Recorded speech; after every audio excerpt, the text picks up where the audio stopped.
Welcome to our first lecture on the climate crisis, the pivotal issue of our lifetime. We're going to start with 3 short videos to set the scene. First, Jeffrey Sachs, probably the top UN academic as head of Columbia University's Earth Institute and advisor to the UN Secretary General. Following him will be Bill Nye, a leading US climate scientist and public commentator. And last but not least, Greta Thunberg, making a valid point as only she can.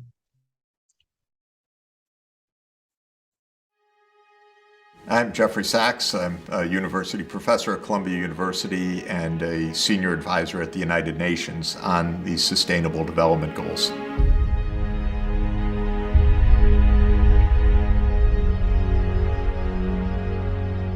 I am deeply troubled and concerned. We're living in a period of incredible disasters, hurricanes, floods, droughts hitting the world. My God, what are we doing? This is really dangerous. People need to understand this. There's going to be worse to come in the future, even if we get everything under control, because we have a process that is gradually going to warm the planet for some decades now. And as that warming comes, that's more energy that's going to fuel intense storms, cause more extreme heat waves, more floods, and more droughts. Unless we are very clear and agree globally that by the middle of this century, we have replaced fossil fuel with wind, solar, hydro, ocean, and other zero carbon forms of energy. I know how hard it is to get the world to change course. There are so many powerful interests. Our politics are short-term, often very corrupt. But what we've learned from big social change, whether it was the fight to end slavery, whether it's women's rights, whether it was the struggle to end colonization, it's a big task and all parts of society have to be engaged. Civil action, absolutely. The divestment campaign, consumer boycotts, litigation against bad behaviors, all crucial. Businesses, especially the ones that are clever, are going to say, the world's going in a different direction. I want to get ahead of the market so that I'm there. So business, very, very important. Government, vital. If we're going to have rule of law, we need government. We need activists in business, activists in government, activists in civil society to be taking the lead and helping all of society to understand this is real. Let's move. We hear it so much that it feels like a buzzword, but it is far from it. Climate change is a real and serious issue. But isn't the climate always changing? What exactly is climate change and why should we care? Well, the Earth's climate has changed throughout history. Most of these slight changes are caused by small variations in the Earth's orbit. But climate change as we know it today is characterized by an abrupt increase in the Earth's temperature. It is estimated to have gotten 1.2 to 1.4 degrees Fahrenheit warmer in just the last century. 10 out of the last 13 years were the warmest on record. 97% of climate scientists agree that this new tendency is not caused by the variations of the Earth's orbit, but rather very likely caused by human activities. That means you and me. And since the Industrial Revolution, we have come a long way. Humans built airplanes, faster cars, developed remarkable technology, and learned how the natural resources around us can be used for our benefit. Although this has led to many wonderful inventions and advancements, like the device you're using to watch this video, or the ability to take a plane halfway around the world, it also means we've increased our consumption of natural resources and in turn released a lot of greenhouse gases into the atmosphere. Now, greenhouse gases occur naturally, but in excess can be dangerous to our planet. Modern human activities have increased the release of non-naturally occurring greenhouse gases because we have stepped up our demand for burning fossil fuels. The composition of greenhouse gases traps heat radiated from the sun. The more heat they trap, the warmer our planet gets. And as our planet gets warmer, we begin to feel the effects. One of climate change's biggest victims is our oceans. Oceans regulate the Earth's temperature and provide 50% of the Earth's oxygen. Now, climate change has increased the global temperature of the oceans by more than 0.3 degrees Fahrenheit since 1969. Although a warmer ocean might seem inviting to a beachgoer, it actually has devastating consequences for supporting life at sea. One of those consequences is ocean acidification, a direct effect of increased dissolved CO2. Since the late 18th century, ocean surface acidification has increased by 30%. A higher acid content means calcifying species, like oysters and clams and shallow water corals, are at risk, putting the entire ocean food web at risk. This is bad news for the 1 billion people relying on the ocean as its primary source of protein. Climate change has also caused the sea level to rise. Just in the last century, sea levels have risen 6.7 inches, but the rate in the last decade has nearly doubled. Sea levels have risen because as the ocean gets warmer, it swells. On top of that, glaciers and ice sheets are melting. Antarctica lost 36 cubic miles of ice between 2002 and 2005, and since 1994, each year on average, the Earth has lost 400 billion tons from its glaciers. That's like an ice cube 7.5 kilometers on a side, 4 miles on a side, melting and flowing into the sea. When all that ice melts, it fills up our oceans, and just like filling up a bathtub, the shores can't hold all that water, and coastal regions get flooded. Troubling signs of climate change are increased extreme weather events. Natural disasters like floods, tornadoes, and deadly heat waves are more obvious to humans because of their immediate impact and their sharing of the images in the media. Climate change, as we know it today, is change in our Earth's overall temperature with massive and permanent ramifications. Although its consequences can be planet-threatening, scientists still believe there are things we can do on a personal level to help. Recycle and reuse things. Walk or use public transportation to get to work. Turn off your electronics when you're not using them. Eat less meat. While you're at it, eat more locally grown vegetables and foods. And last but not least, spread your knowledge and concerns about climate change with others. When it comes to climate change, the main takeaway is that it's real. And although we are part of the cause, we can also be part of the solution. This is not about some expensive, politically correct green act of bunny hugging or blah, blah, blah. Build back better, blah, blah, blah. Green economy, blah, blah, blah. Net zero by 2050, blah, blah, blah.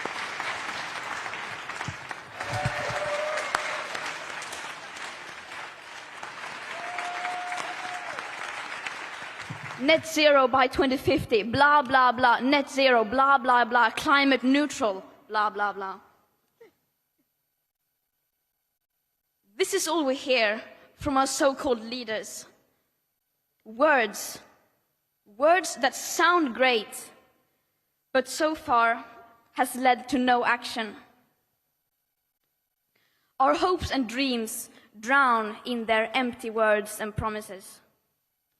Of course, we need constructive dialogue, but they've now had 30 years of blah, blah, blah, and where has that led us? But, of course, we can still turn this around. It is entirely possible.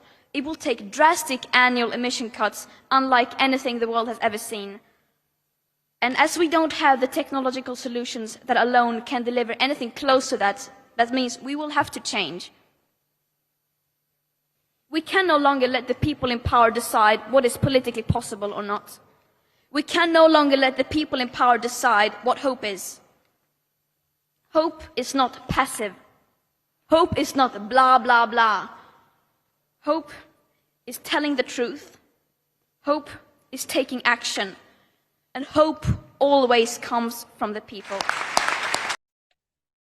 I'm sure you guys need no convincing as to the reality of the climate threat. But it's good to start on the same page. So let me underscore a few points. It's not some future 2050 issue only. It's here now.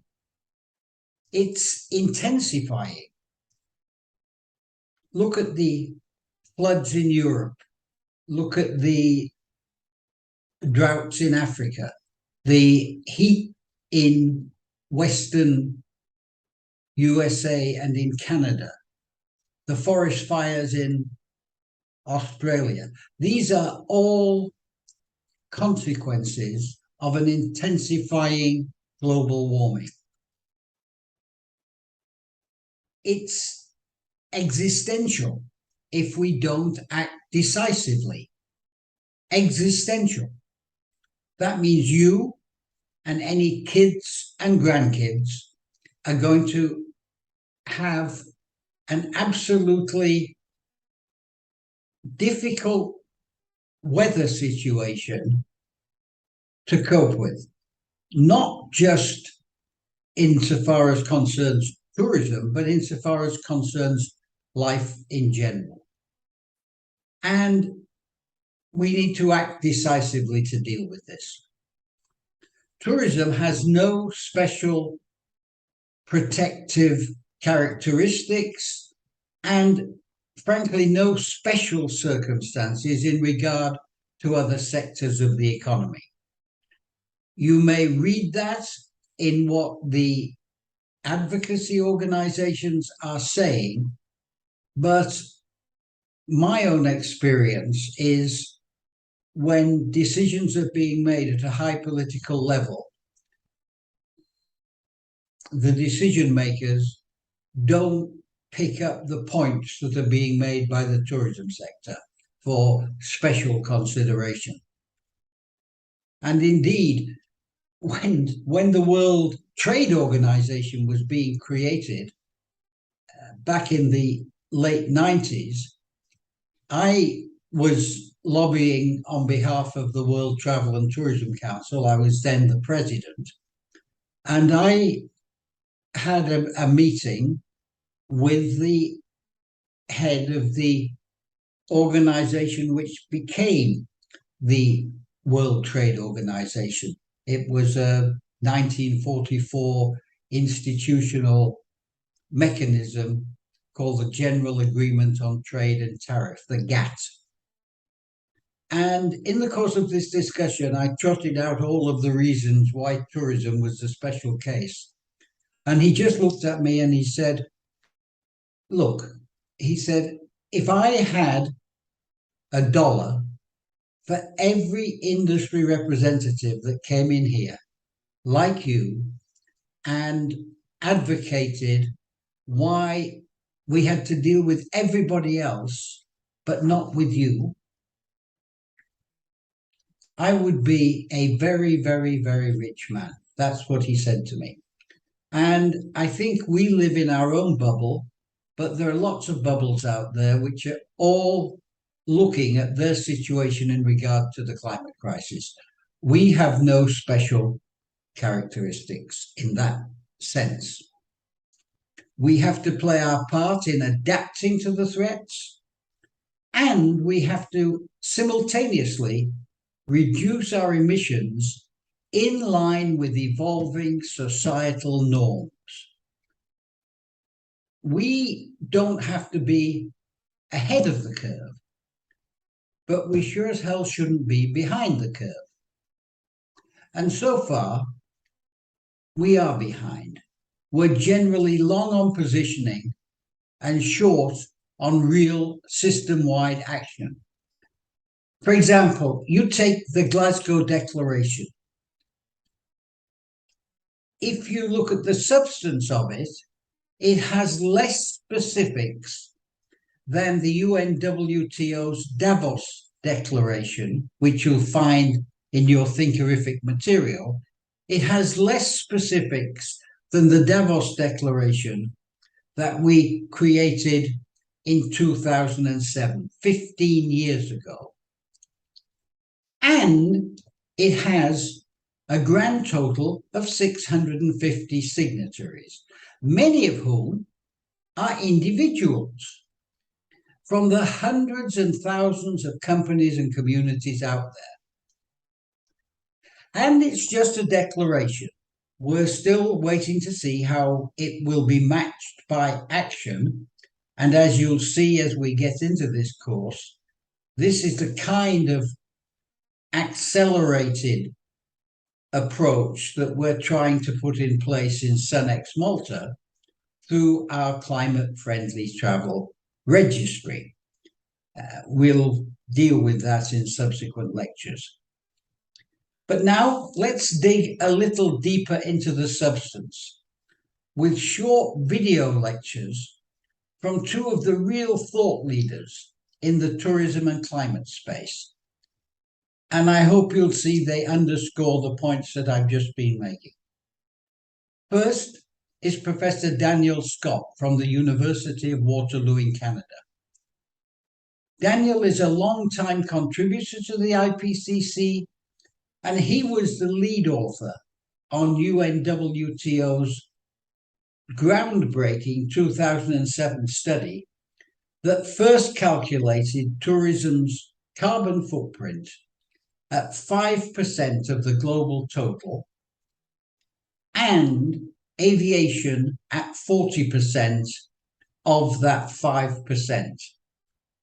And after Daniel, you're going to hear Professor Susan Beckham of Griffith University, Australia, advisor to Air New Zealand and to the Ministry of Environment in New Zealand. Good morning, everyone. My name is Daniel Scott. I'm a professor at the University of Waterloo in Canada and also at the University of Surrey in the UK. It's my sincere pleasure to be with you this morning and an absolute honor to contribute to Maurice Strong's legacy through this event. Jeffrey's asked me to get us started with a little bit of a discussion on how the climate crisis is going to reshape tourism over the next 30 years or so. And in true Jeffrey style, he's given me about 7 minutes to do that. As all of these images show, climate change isn't some future risk for tourism, it's upon us. It's an increasingly important part of our lived experience, whether it be at home or at the destinations that we visit.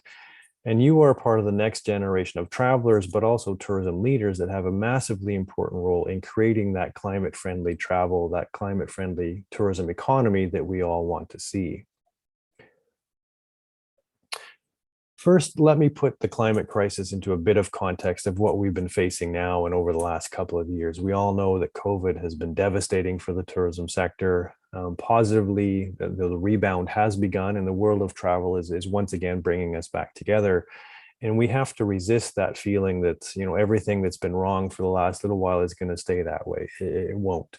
Defeatism is just as paralyzing to moving forward as is denial. And so the long transformative journey that's required of the climate crisis, it demands us to have a collective resolve to work together towards a vision of a better tourism system that we all know that exists and we want to work towards. The Intergovernmental Panel on Climate Change has released its 6th assessment reports that have come out this year, and the United Nations has declared, climate change code red for humanity, a code red for tourism. And importantly, that this is the decisive decade for climate action as well. And you've all probably seen a figure like this that outlines the various choices that we have and the climate futures that will result from those choices. We have at the top end a red line that is a +3 or warmer world, something we can all agree that we don't want to see happen, but that's the path we're on with emissions today. We have the light blue line in the middle. That's where if all the pledges from countries to the Paris Climate Agreement were fulfilled, that would take us into that realm. And then we have at the bottom end, the dark blue line, that is that +2 or even a +1.5 world that the Paris Climate Agreement is working towards, that we all want and we all want to work together. So the question is, what do these different potential futures mean?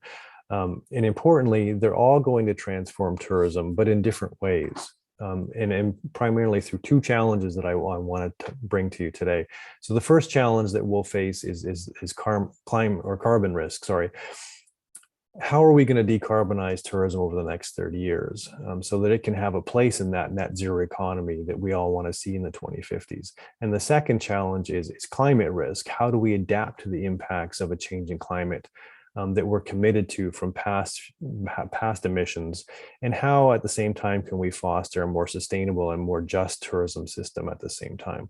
So let's take a look at those 2 challenges, and we'll start with the world that we want to see and what are the implications of that net zero transition for tourism. And what this figure shows is, first of all, tourism carbon emissions today, which are roughly 5-8% of the global total. It also shows you the trajectory of where our emissions, where we estimate they will be, and how those compare to that net zero pledge that was made by the tourism sector through the Glasgow Declaration. So we have this major gap that we have to address over the next 30 years. And so our question is, how and what are the best ways that we're going to do that? Importantly, there are some real scalable solutions that can make this transformation happen. The International Energy Agency gives us one credible roadmap of key strategies that include improving efficiency in hotels, aircraft, the electrification of tour buses and other parts of the tourism system for a clean grid, demand management in some cases, and an important one, sustainable aviation fuels, whether it be through biomass or new synthetic fuels. And modal shifts in some cases, shifting more tourism to electrified buses, to electrified aircraft, and high-speed rail. And we need, real policy, real investment to make this collection of excellent examples that we have here, rather than making them the exceptions. We want these to be the norm. We want these to be mainstreamed over the next decade or so. And we have to do this, not just to decarbonize our operations, but to demonstrate that world leaders, the policymakers on the climate file, that tourism can be part of that net zero economy by mid-century. It won't be easy, it won't be cheap, but we have to look at this as an investment in our social license to be part of that future economy, a carbon-constrained economy, and not just, from a cost perspective. Now let's consider the world that we don't want, and that is we might call it a climate disrupted economy. We know that's incompatible with the Sustainable Development Goals. It's incompatible with the kind of sustainable tourism that we want to see. And we don't have time today to go through the wide range of different types of impacts that tourism is seeing and will see increasingly, from weather extremes to sea level rise and even economic or security risks. So instead, let's look at how all of those different kinds of impacts will come together in different parts of the world and what that will mean for tourism around the world.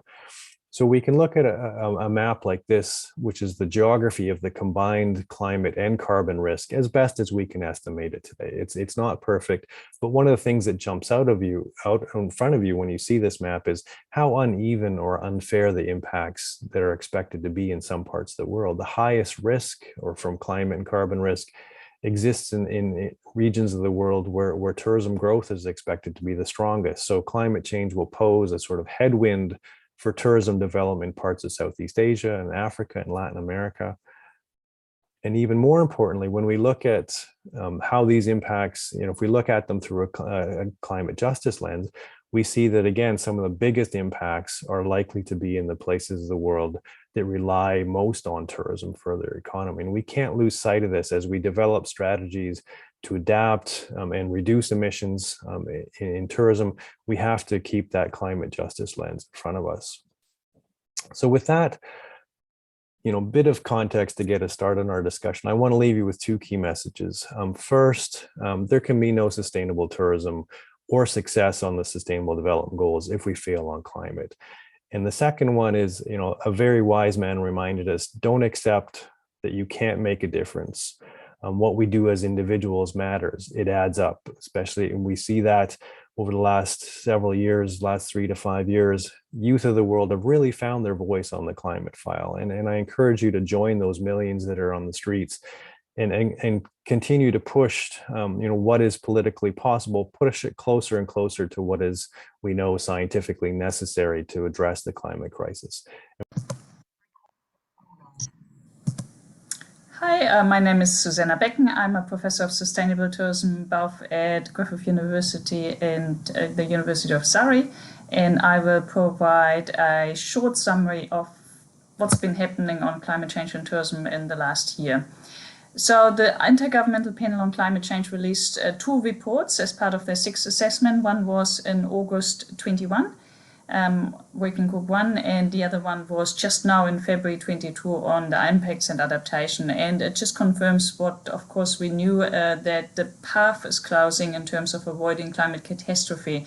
Only immediate, deep and sustained emission reductions will really avoid substantial warming. If we go with the pledges of countries, we're still heading more for a 3-degree warming and not the 2-degree or even 1.5 that we want to achieve. Now, what's important to know is that even if we fail to deliver on 1.5, every fraction of a degree that we can avoid will save lives, save livelihoods, save species and ecosystems.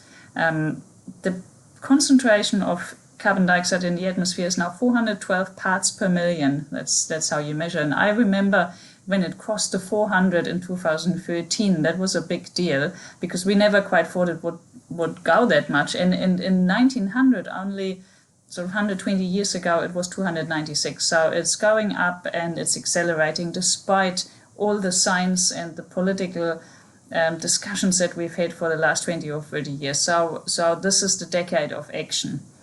In tourism, there's also been a bit of progress. So at the last climate summit in Glasgow, the Glasgow Declaration was launched. It has 400 signatories by now, and basically organizations that subscribe to the pledge commit to deliver reduction plans for carbon and in the order of reducing emissions by half in the next decade and reaching net zero by 2050.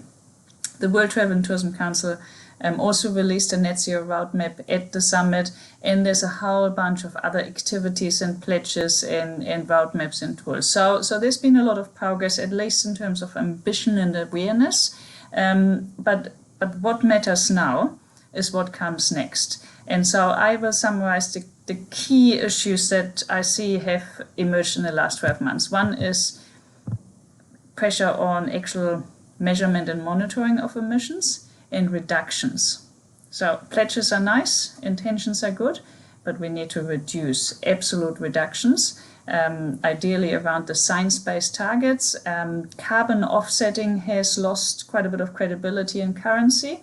It's maybe still nice in terms of a donation to promote basically decarbonization projects, but what really counts is real reductions in their own organization.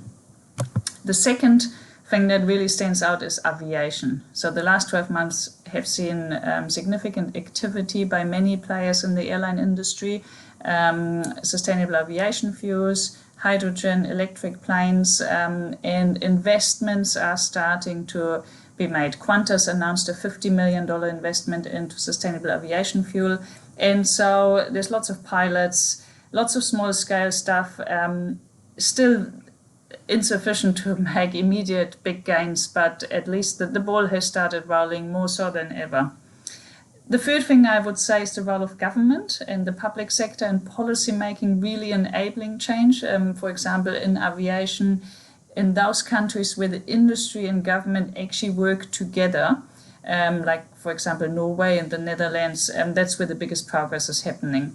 Of course, the COVID-19 pandemic has brought the public sector more to the center again for stimulation packages, bailouts, support policy, and this is where the whole notion of building back better has gained traction. Unfortunately, at this point, only 21% of government bailout or support measures are classed as green by the OECD, so in some ways a missed opportunity of the other 79%. The fourth point that's really important is regenerative tourism, regeneration of ecosystems, nature-based tourism, and really reinvesting in natural capital. And that has also been identified by the IPCC in the most recent report as one of the most important adaptation measures to climate change, is restore the health of the ecosystems. And tourism can play a major role in that. And that leads almost to the final point is around community empowerment, place-based tourism, working with the local stakeholders on sustainable destination management plans that also address issues of social license over tourism, and maybe slower localized tourism that really reduces carbon from supply chains, from improving the circularity of the local economy and so on. So I want to conclude by saying, what can young leaders do? What can you contribute? And I think there's a lot of opportunity. One is young people have new ideas, be creative and innovative, so come up with new business ideas that are really built around this whole transition, social enterprises, innovative solutions, either through technology or through particular people-to-people experience economy opportunities. So there's space to upskill. We all need to build carbon literacy and really deep sustainability understanding, and we need to encourage others and bring others along. Really important is critical thinking. Don't believe everything. Take biofuels as an example. There's a lot of challenges. There's no easy solutions. Sometimes we think we've got a silver bullet, but there's unintended consequences. So we need to be very careful and question everything so we don't dig the hole deeper. Next one is encourage government. Go out there or protest or become politically engaged. Support the politicians to make the decisions that they need to make. They're very risk adverse. And finally, as for all of us, start with our own behavior. Be the change you want to see. We all can make a difference. The more people make a difference, the more it becomes a norm, and it has a domino effect to really achieve what we need to do. Finally today, you have my lecture on the overview of 50 years of global environment and climate action. This lecture is designed to familiarize you with the 50-year evolution of today's global climate action. And you can see these on the slide here, which I will be returning to during the course of my lecture this morning. It will cover the events and not the critical role played by my longtime friend and mentor, the late Maurice Strong, who was responsible for so much of this 50-year program, for putting in place the institutional framework and for driving the thinking behind today's modern environmentalism. We'll cover Maurice in detail in a lecture in a few weeks' time. He is the inspiration for Sun X Malta. But the starting point is in the early 1970s, the birth of modern environmental thinking. It's when the UN convened its first Earth Summit in Stockholm in 1972, and you may have been following some of the 50-year celebrations of that summit in recent weeks. This massive global event was convened against the background of the Club of Rome's historic Limits of Growth report. That report defined planetary boundaries and the human action taken to breach them. This was also a time of growing environment-related challenges on the ground. I myself remember the pea soup fogs in Europe.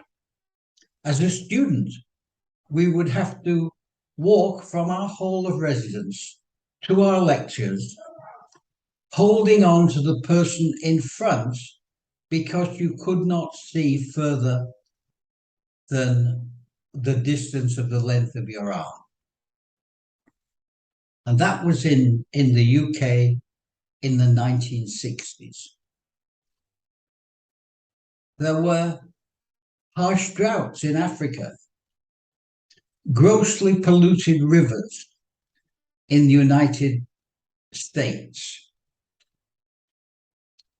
It was a time of limited global tourism, with jet aircraft only recently introduced. and there were few, if any, environment or climate ministries. The first ministry was actually created in 1970 in the United Kingdom. Today, every country has a Ministry of Environment, and many even a Ministry of Climate. The 1972 Stockholm Summit had only one head of state in attendance, Indira Gandhi, Prime Minister of India and leader of the Group of 77, a powerful geopolitical coalition of the world's so-called developing countries. 120 countries attended the Stockholm event. It led, amongst other things, to the transformation of the UN Environment Programme, UNEP, to a permanent body, and the first based in the developing world in Nairobi in Kenya. It marked the start of most countries getting deeply into environmental issues. It produced a declaration with 26 key principles on the future of our planet, as well as some 250 areas for further action. And I repeat, it is the start of modern-day environmentalism. On the timeline, the next major event of a similar nature is the Rio Earth Summit 20 years later.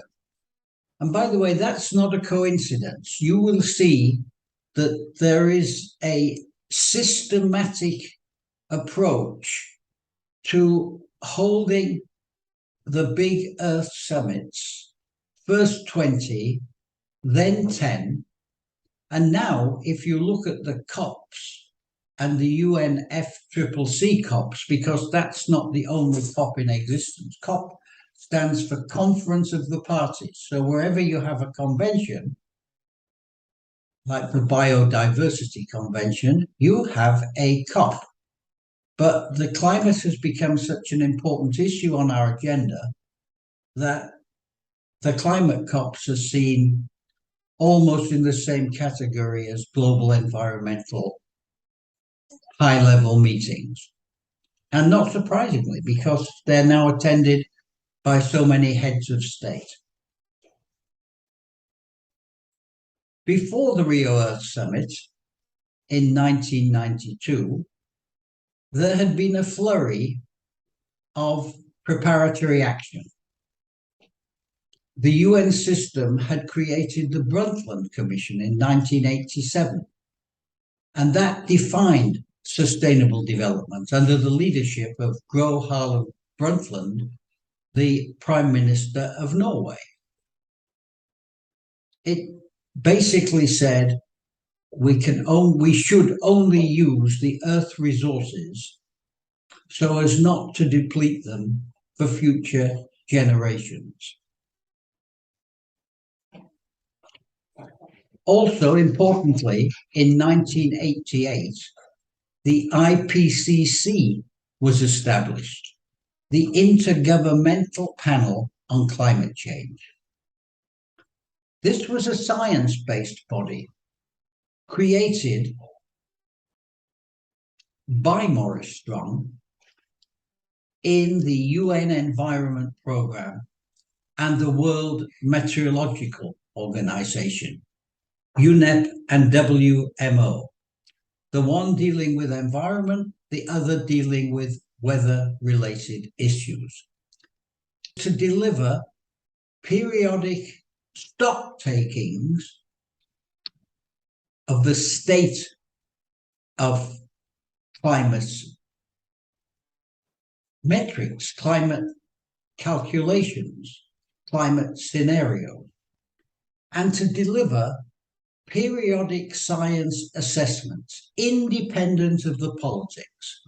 And at that time, the politics were very vitriolic, with climate change advocates and deniers fighting out the battle largely in the US and Europe. IPCC operates on cycles and has established scenarios to help keep on track for Paris 1.5. And as an aside, I'll come back on this in later lectures.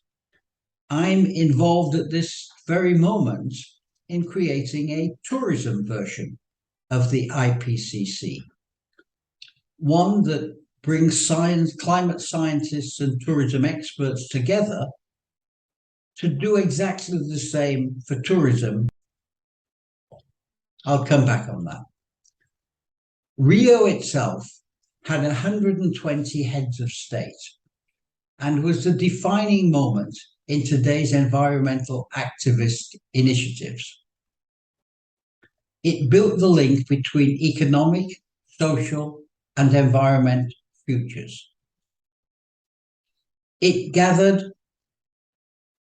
more than 30,000 people. It was my first international environment conference. It was a fascinating experience, particularly given the range of interests that had gathered in Rio, from indigenous people to religious groups, to local council NGOs, to the delegates themselves, and, as I said, 120 heads of state. That was the massive jump from the one head of state who had been in Stockholm 20 years earlier. It concluded that the concept of sustainable development was a fundamental core of human existence. It was an attainable goal for all the people of the world, regardless of whether they were operating locally, nationally, regionally, or globally. And that was one of the things that I took away from the Rio conference, that every local activity is unique. It's governed by the history, the culture, the psychology, the politics of the people in that locality. And every pathway to a sustainable future brings together these global principles that we're studying here with the local implementation. And that's a core message that I want to convey to you. One of the things that should be at the heart of all your thinking, the concept of local approaches. There are big global principles that we'll discuss during these lectures. But at the end of the day, when you go back home, you're applying those principles in a local context. And every one of you in this course has a me-shaped individual local context.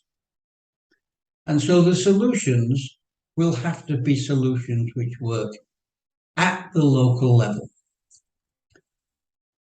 The Rio Earth Summit produced a whole raft of new framework initiatives.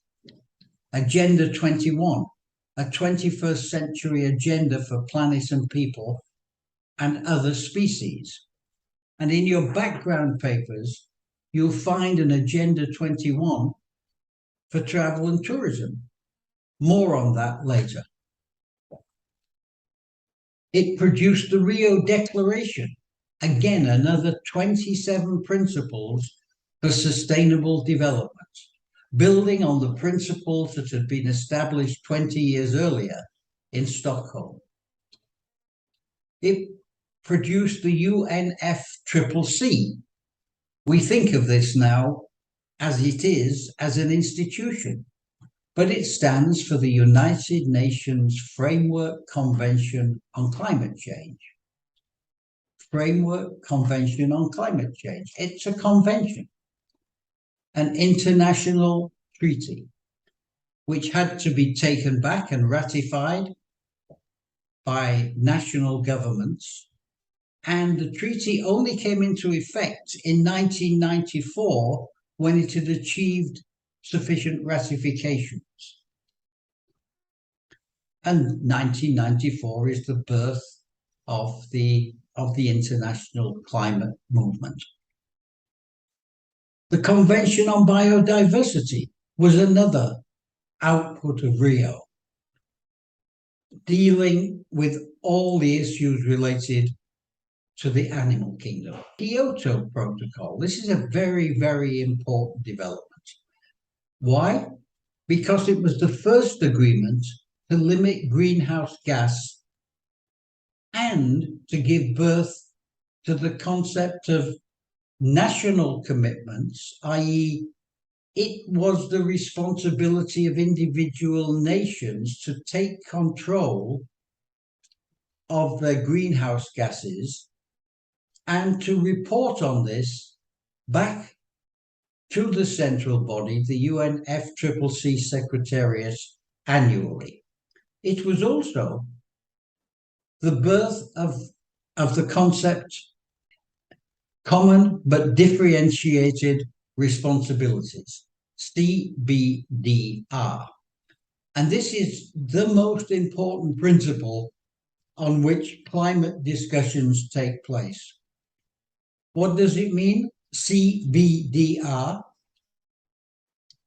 It means we have a common challenge. We have a common responsibility to deal with climate change.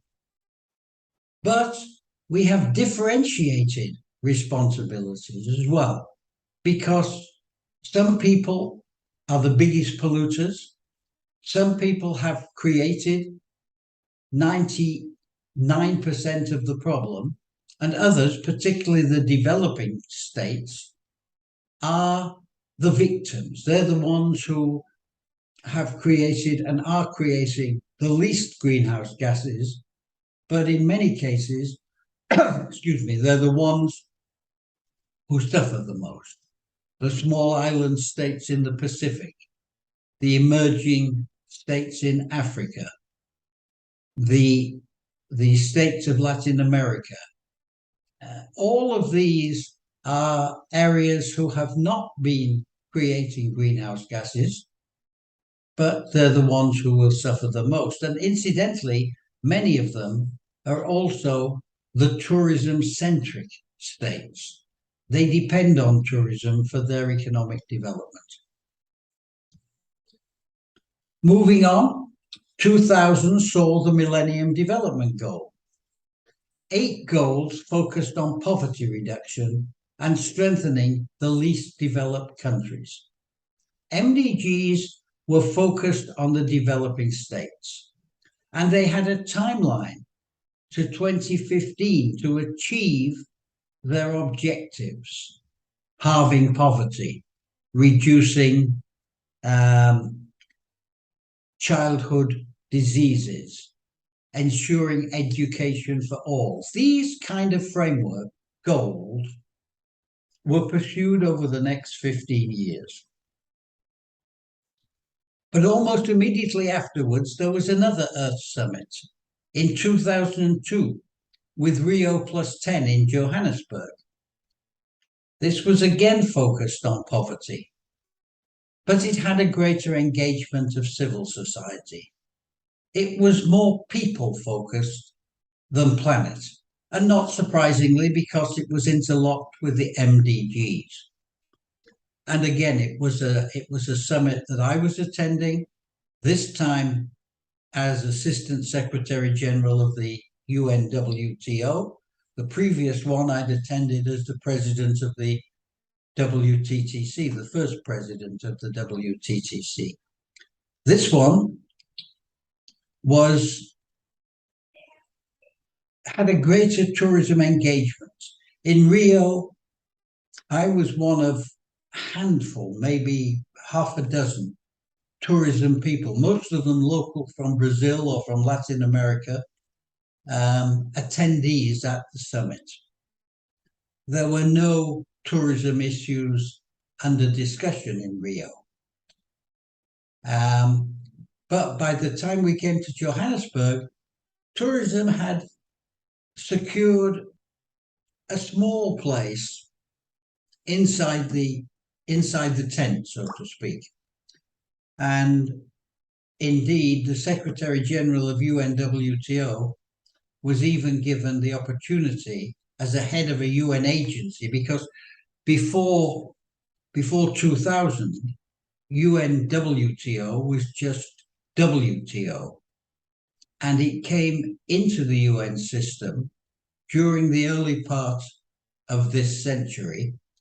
And that's when tourism began to get a position within the UN framework.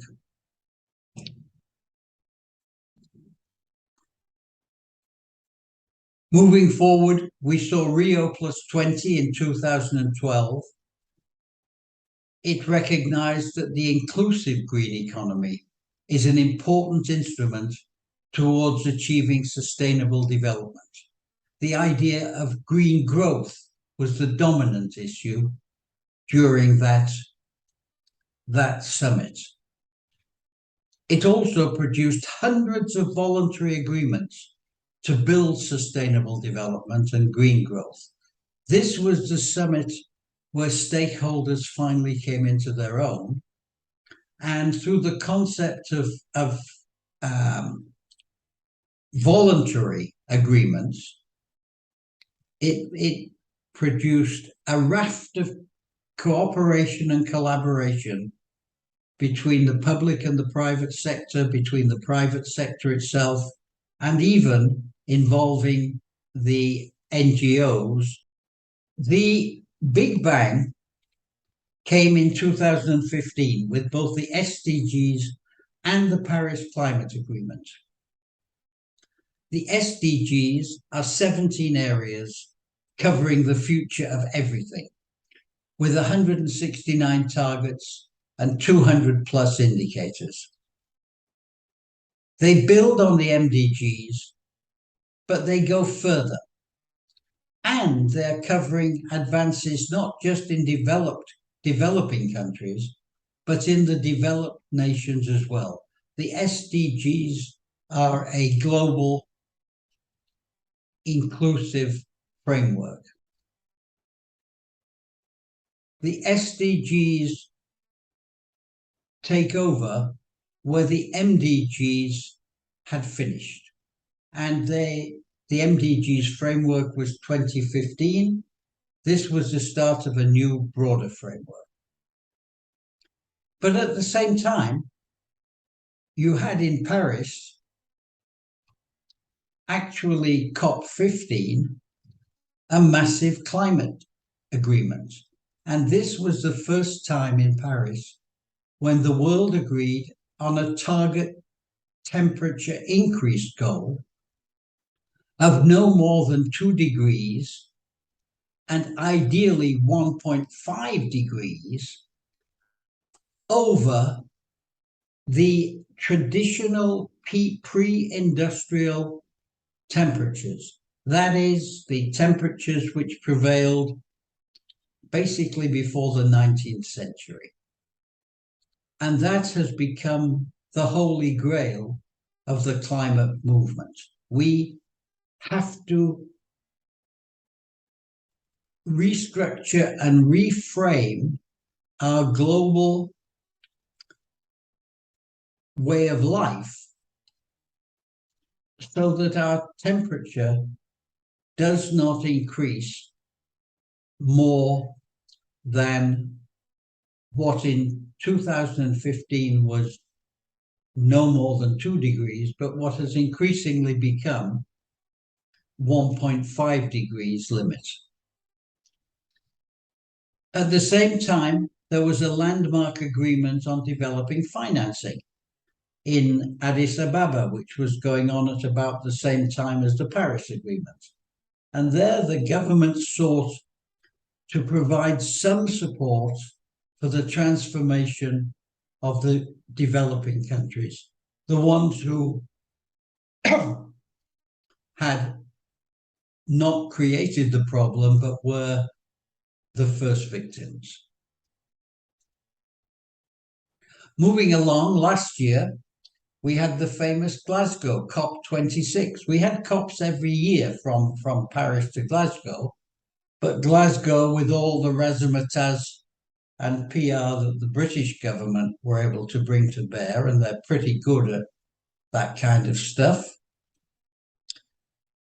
produced the first tourism declaration organized by UNWTO and UNEP and a civil society group called Tourism Declares. And we will see at COP27 in Sharm in Egypt in a few weeks' time, there will be an even stronger or continuing build-up of tourism engagement. And I mentioned before, but I'll just say a little bit more now. That's where you will see the launch of the TPCC, which your two lecturers of this morning, Susan Beckham and Daniel Scott, and I are spearheading to create an IPCC science-based body for tourism.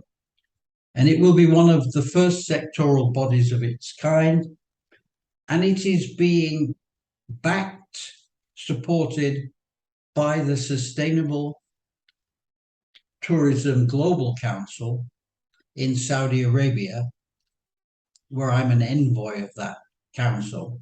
And this is a project that we set up in the council, but it's designed to be launched, funded for its first 3 years, and then it's on its own. It's set up deliberately as an independent body, and the people involved wanted this for it to be credible, and so did the STGC and the government of Saudi Arabia, who we discussed the creation of such a body in some detail with. So there you have it, 50 years of environmental and especially climate policy development. What have we learned? A few things. Climate is now globally recognized as existential. Adverse climate impacts are more and more evident. Third, there's been an accelerating worldwide engagement, driven very much by the commitment and the anger of young people that this challenge, which was established 50, 100 years ago, has not been adequately addressed. We've learned that adaptation, which is resilience, and mitigation, which is greenhouse gas reduction, these are the two UN buzzwords, adaptation for resilience and mitigation for reduction. They're in play everywhere. Every government, every major industrial sector, including tourism, are focused on these two issues, albeit, in my view, too weakly at the moment. We've also learned that declarations are easy, but putting action into play is much harder to do. IPCC says we have to peak emissions in 2025. We have to halve them by 2030, and we have to achieve net zero by 2050. And we'll have a lot more to discuss about what net zero means in future lectures. Suffice it to say here that I'm in favor of absolute zero, real zero, not some nebulous form of offset supported continuing emission process? And how many self-declared authoritative studies will you find which ignore the 2025 target and make strong commitments for 2030 and 2050? I would say pretty much all of them. The industry is, however, committing to net zero 2050 and to halve it in 2030. And this is going to be a very important part of our future lectures. I want to thank you for your attention today, and I'm happy to answer any questions on today's lecture. As always, you'll find the lecture on the Thinkific platform, and you'll also find a significant amount of support material in the form of easy-to-watch videos and also base documents, which, if you have the time and the inclination, you will want to look at to get a more thorough vision of what is going on over this 50-year period. Thank you.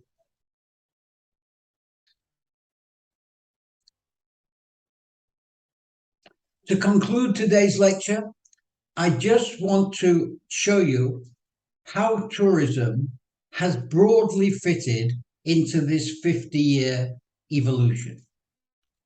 And I'm just going to skim through this now. The first real interest in the environment can be discerned in the tourism community in the 1970s and 1980s. And it was largely related to ecotourism and the impact of tourists on pristine environments. And then in the 1990s, following the Rio conference and all of that interest which was stimulated by it, some leading industry players and organizations began to engage.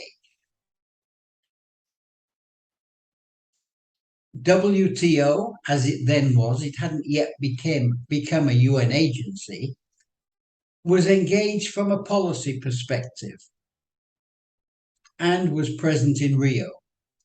WTTC, after Rio, undertook an Agenda 21 for travel and tourism to try to bring key aspects of Rio into the tourism world. This was suggested by Maurice Strong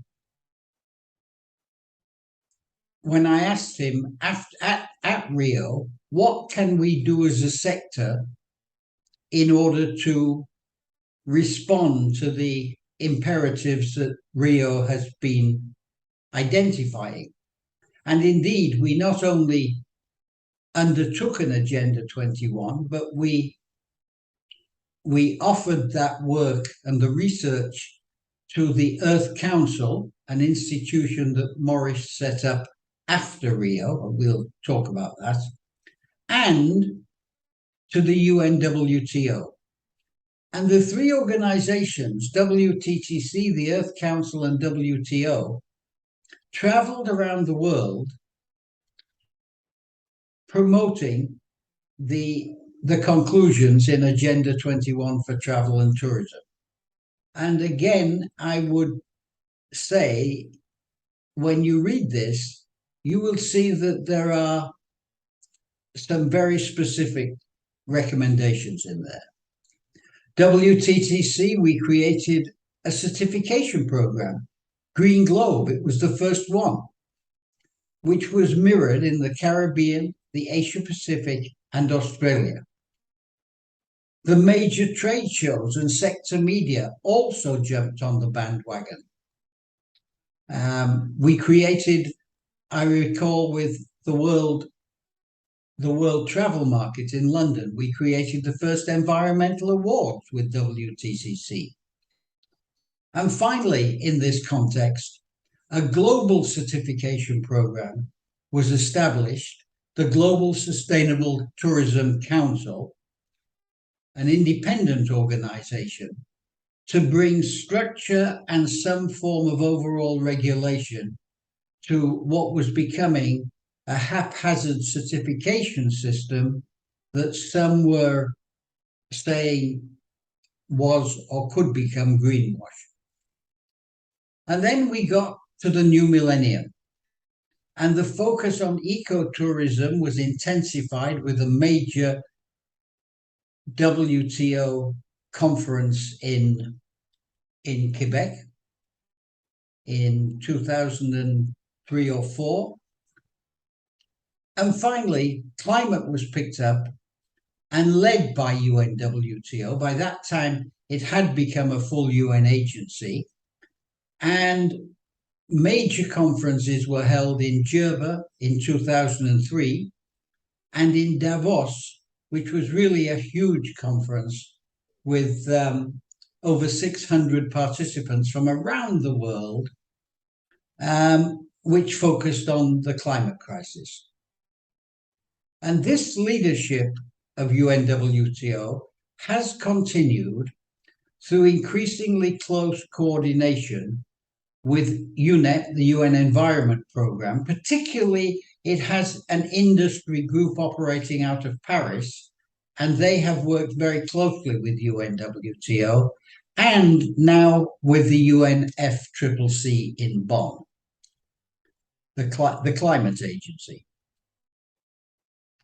Similarly, WTTC is seeking a leadership role on the climate issue.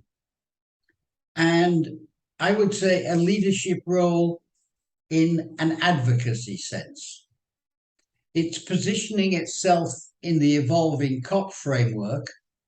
It's working in coordination with organizations like the World Economic Forum and other similar industry leadership organizations, and has recently produced with Accenture a major study on approaching net zero. And finally, in this context, the pivotal aviation and cruise sectors have been involved independently, and mainly because the UNFCCC agreement does not include aviation and it does not include maritime shipping, because both of those activities are regulated through different international UN conventions. One for shipping is the International Maritime Organization, and one for aviation, which has been incredibly active since 1944, the International Civil Aviation Organization in Montreal.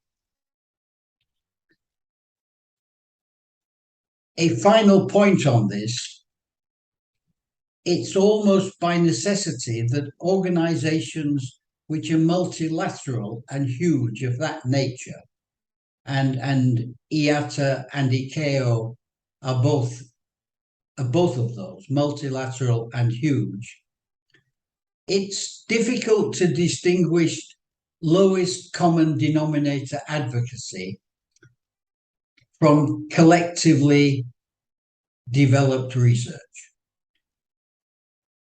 Action is often a challenge when you have to bring 200 airlines around a common position, particularly something which will mean they have to change their operating patterns and increase their costs, buying new aircraft, using sustainable aviation fuel, which is 3 to 5 times as expensive as traditional aviation fuel. Then it becomes difficult to bring all of those players together. So on that, I want to thank you for staying the course on this first lecture. And with that, we're now going to have a discussion between us, a question and answers, if you like, to me. And I will start off by opening the floor. If you want to speak, make a comment, or if you have a question or a viewpoint, raise your hand or state that you want to speak and your question, if you can, in the chat box, which is open for this. Over to you guys.